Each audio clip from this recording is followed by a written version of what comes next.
पाकिस्तान में आतंकी संगठन लश्कर-ए-तैयबा के सरगना हाफिज सईद को लेकर एक चौंकाने वाला खुलासा सामने आया है।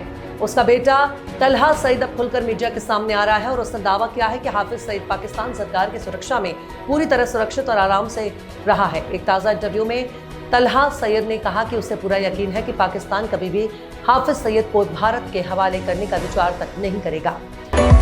नीट पीजी 2025 परीक्षा को लेकर छात्रों और मेडिकल जगत के लिए एक बड़ी खबर सामने आई है। सुप्रीम कोर्ट ने अब इस परीक्षा को 3 अगस्त 2025 को आयोजित करने की मंजूरी दे दी है। खास बात यह है कि यह परीक्षा पूरे देश में एक ही शिफ्ट में कराई जाएगी। पाकिस्तान ने फिर भारत को परमाणु युद्ध की धमकी दी है।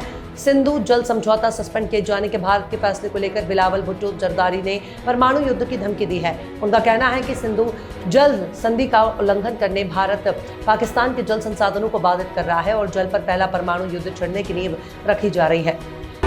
मुख्यमंत्री योगी आदित्यनाथ ने बकरा ईद पर्व को लेकर प्रशासन और पुलिस की तैयारियों की जानकारी ली। सीएम योगी ने कहा कि 7 जून को बकरा ईद का त्योहार शांति और सौहार्दपूर्ण माहौल में संपन्न कराने में किसी भी स्तर पर शिथिलता नहीं होनी चाहिए। बकरा ईद पर कुर्बानी पूर्व निर्धारित स्थलों पर ही होनी चाहिए और प्रतिबंधित पशुओं की कुर्बानी पर रहे रोक को सख्ती से लागू किया जाना चाहिए।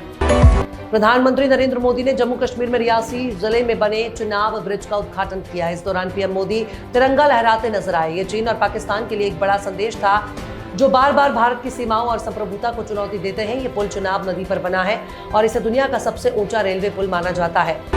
पाकिस्तान का एक बार फिर डैमेज कंट्रोल करने में जुट गया है। पाकिस्तान को ये कदम अपने रक्षा मंत्री के एक बयान को लेकर उठाना पड़ा। पाकिस्तानी रक्षा मंत्री ने ख्वाजा आसिफ से एक दिन पहले ही शिमला समझौते को लेकर जहर उगला था। अब पाकिस्तान के विदेश मंत्रालय ने कहा कि भारत के साथ द्विपक्षीय समझौते को रद्द करने पर अभी तक कोई निर्णय नहीं लिया गया है।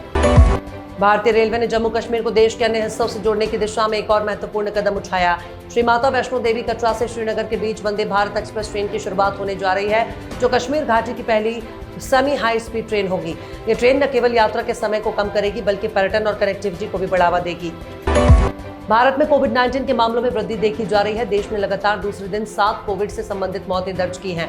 इनमें सबसे ज्यादा 3 मौतें महाराष्ट्र और 2 मौतें दिल्ली में हुई हैं। दिल्ली में सक्रिय मामलों की संख्या बढ़कर 562 हो गई है। यमुना नदी को प्रदूषण मुक्त बनाने के लिए दिल्ली सरकार ने एक बड़ा कदम उठाया। सरकार हर उस नाले का सर्वे कराने जा रही है जो सीवेज ट्रीटमेंट सिस्टम से नहीं जुड़ा है। इन नालों से बहने वाले बगैर शोधित गंदे पानी को यमुना में जाने से रोका जाएगा। पहलगाम में हुए आतंकी हमले के बाद आज पहली बार प्रधानमंत्री नरेंद्र मोदी जम्मू कश्मीर दौरे पर पहुंचेंगे। ये दौरा न केवल राजनीतिक दृष्टिकोण से अहम माना जा रहा है बल्कि इसके केंद्र में बड़े बुनियादी ढांचे के उद्घाटन और विकास परियोजनाओं की शुरुआत भी है।